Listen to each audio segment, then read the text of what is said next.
Welcome to your Barbados Today Evening News Update for Thursday, December 12th. Thanks for joining us. I'm Fernella Wedderburn. The government is getting the thumbs up for the latest improvements in the country's credit rating. Yesterday, Standard & Poor's lifted Barbados's credit worthiness by 6 notches. And according to economist Jeremy Stephen, it's a significant achievement and shows the government has a good handle on its affairs. He, however, urged the Mia Mottley administration to ensure that Barbadians are not left behind. All in all, I mean, this is an endorsement of our investability, our investment conditions going forward.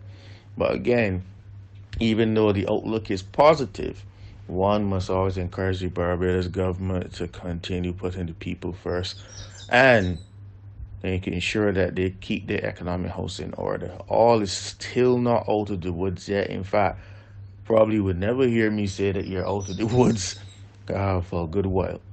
But it is something to be congratulated, and it does speak to our investability, if I can call that, going forward.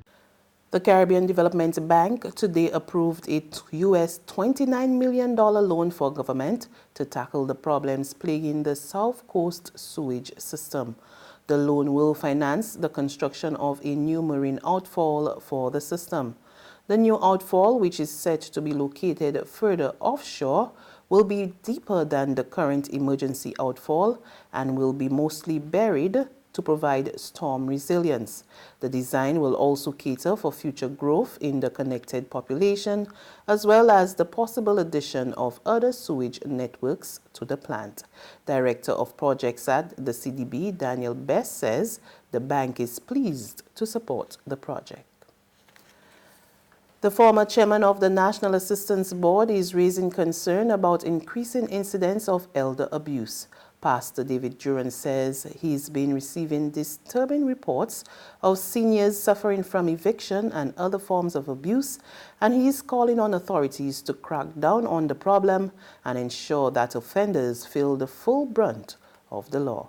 More and more people are coming forward, and a lot of exploitation is being done to the elderly. Financial exploitation, they're being abused, being neglected. Some have things being signed over on the jurish, not their will, but it's being done. And then they are left at the Queen Elizabeth Hospital and abandoned. They are carried to the geriatric, no visits from the family members, finished with them. Put out of their home that they built. They work hard and built. Put out of their own home by their children. You see, that hurts me. And I'm hoping that somebody can be made an example and put before the law courts, and if they have to serve time for this level of treatment to the elderly, it be done. He argued that regardless of a person's age or circumstances in life, they should be given the opportunity to age with dignity and shown compassion and love. Even though little Alzheimer's or dementia, whatever may step in, because that will happen to many of us, then they still need to be given that love, or shown that love rather, and that attention by family members especially, because we can't depend on government to do everything. Tourism officials are happy with the sector's performance so far this year, and they are expecting big things in 2020. Chief Executive Officer of the BHTA, Rudy Grant, delivered the upbeat report yesterday at the association's quarterly meeting. Our tourism arrival numbers continue to improve.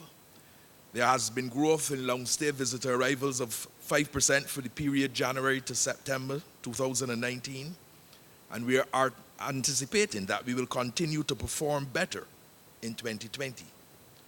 Of course, we know that the booking patterns of our visitors, that has changed. There's a lot more last-minute booking.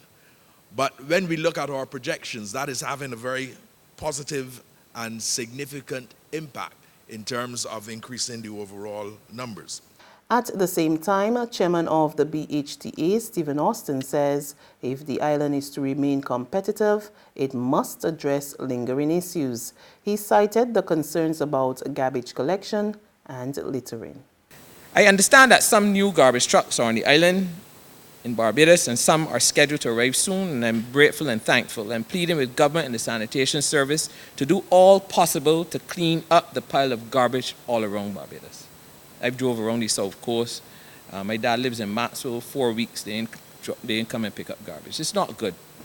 People are walking the streets and seeing the garbage. It really, really is not good for our tourism product. It is especially bad in some areas, and in some cases it's reported that the actual garbage cans can't hold them, so they're on the street now. So it's becoming a health hazard. There's regional and international news after this short break.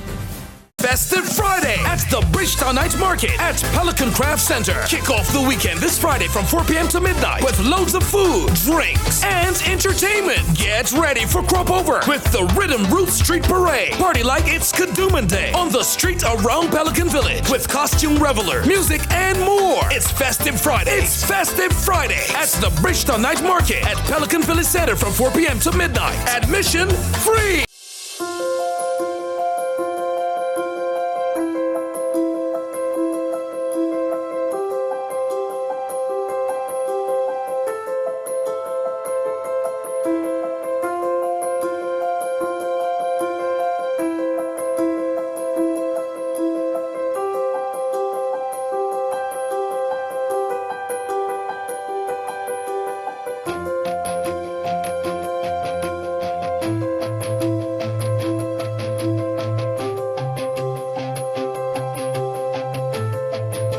Barbados Today, news you can trust.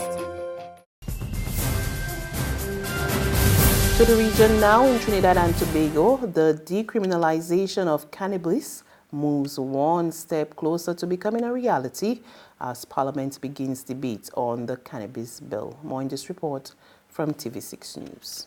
Arguably, the highlight of AG Arawi's presentation was the change in position on the provision which allows for the growth of 4 plants for personal use. The bill says male growing plants. We will strike off male. This came from the recommendation of the Forensics Division. The fact is that the plant is grown in both male and female species. It's required for cross-pollination and different iterant variations. The members of the public came back to us and pointed that out. We agree wholeheartedly with the submission. It'll just be for plants. The AG then attempted to calm fears about the severity of the proposed fines for possession above 30 grams. It is proposed that persons in possession of 30 grams and under will not be subjected to fines or imprisonment. The opposition has said that the fines for possession of more than 30 grams, which range from $50,000 and upwards, are too severe. Former Health Minister Dr. Fuad Khan said while he supports the decriminalization of cannabis, the bills should be referred to a joint select committee. He questioned the government's position on public smoking, for example.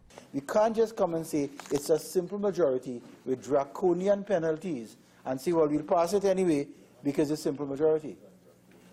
If the penalties were like Jamaica, where if you're found smoking in a public place, you are fined like a traffic ticket, Madam Speaker, $500 American. Yeah, $500 American. And on the international front in Britain, an exit poll released today shows that Prime Minister Boris Johnson's Conservative Party will win a resounding victory in today's election with a parliamentary majority of 86 seats, empowering him to deliver Brexit on January 31. It's the election that will propel Britain through the exit door of the European Union or towards a second referendum that could potentially call off Brexit. Britons cast their ballots on Thursday in what could be the most decisive election in a generation, to choose between 2 unconventional and divisive main contenders. Prime Minister Boris Johnson called the snap vote after he failed to deliver Brexit by an October 31st deadline. He blames parliamentary gridlock. In a heavily choreographed campaign, he has offered a pithy promise to get Brexit done as soon as January 31st. This is the get Brexit done. The face of the 2016 Leave campaign, Johnson is likely to reap much of the Brexiteer vote. On the other side of the ring, 70-year-old veteran lefty Jeremy Corbyn. He has offered one of opposition Labour's most radical manifestos in decades. Higher public spending, nationalising key services, taxing the rich, and that second referendum. He portrays Johnson's Conservatives as the party of billionaires, while Labour represents, quote, the many, not the few. Those views resonate with some after almost a decade of stringent austerity. But they also rattle the wary.